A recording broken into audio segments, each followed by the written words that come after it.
Assalamu alaikum to my Muslim brothers and sisters. Shout out to my YouTube subscribers. And I just want to say I appreciate you guys, man. I appreciate my YouTube subscribers for taking the chance, to wanting to hear my story. It definitely makes me feel a little better now. I'm not as nervous as I was when I first spoke. One of the questions that I was asked was, what makes me different from the rest of the YouTubers out here that's on the same approach that I am, as far as trying to, take the positive approach and trying to persuade the youngsters of this generation from making the same mistakes that I've made, or making the same choices that I made. People, places, and things, friends,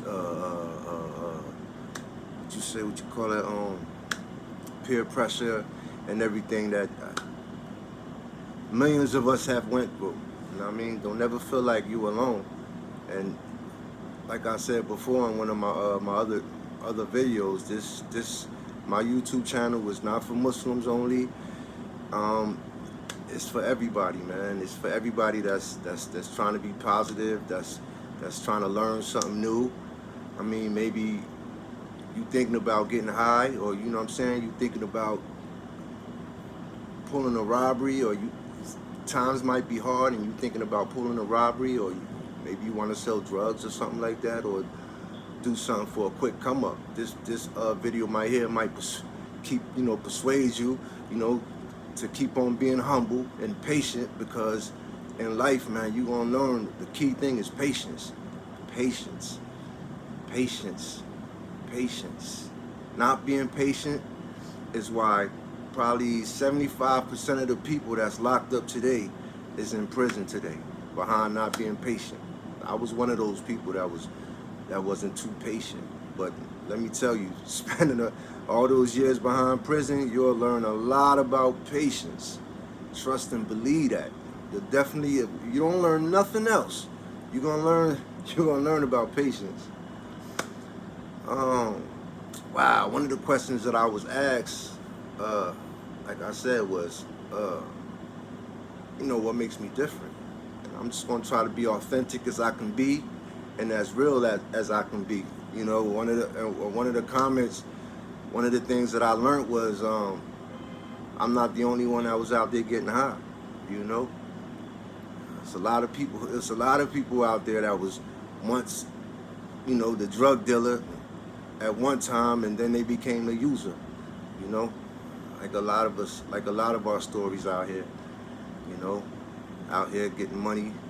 I mean, and I don't know what situation yours was, but my so-called homie turned me on to the bag. But that was my fault. Selling dope for 5 years before I finally, decided to sniff a bag. And that one bag, man, took me for a wild ride.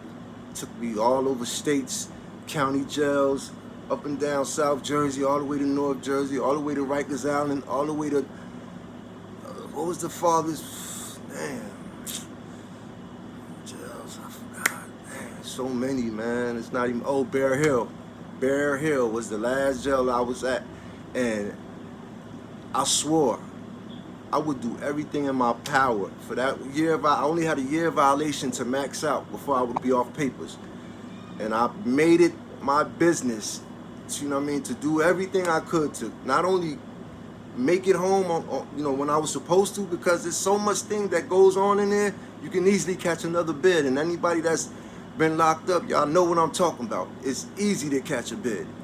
And the situation and the things that was going on in Bear Hill, man, I had to think for a lot of people, and I just had to think of the more important thing, out of the bid, and that was just to make it home to at the time when I came home, she was 3 months. And it's by the mercy of Allah that my daughter is 3 years old now. And that's how long I've been home, and that's how long I've been clean. 2018, January 5th, 2018. I came home, I ain't gonna lie, I dipped and dabbed for about a month or two. My wife and my family gave me the ultimatum, and not only, you know, besides that ultimatum, I was just tired. I was just tired. I mean, I was tired of being a coward. I was tired of being a coward, because that's all you are. When you out here getting high and ducking from people and doing the cornball shit that I was doing, like, excuse my language. That's one thing I'm try to refrain from is my language. You know what I mean? And you know, I'm here to learn. You know, man, like I said, I'm gonna try to shoot a video every day so y'all can get to know me more. You know what I'm saying? And damn, the thing about Bear Hill, anybody that's been in Bear Hill, y'all know that's like one of the worst mediums in upstate New York. And it got so bad behind the phone situation. Anybody that's been locked up in New York knows the phone situation is off the hook. Like, it's crazy. You know what I'm saying? And it's all because of, them guys, man. And y'all know who I'm talking about. Them guys, man. Them guys make it hard for everyone. So hard that they only allow one phone call a day in Bear Hill. That's how bad it's got. One phone call a day. And if you get caught making another phone call, you get your phone calls taken for 30 days or 60 days or whatever. Shit just got, like I said, shit got corny, man. It got corny. There's no respect. There's no respect. The young brothers is running wild.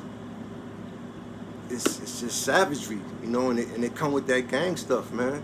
You know what I mean? It come with the gang stuff, and it comes with no guidance. It's sad, man. It really is, man.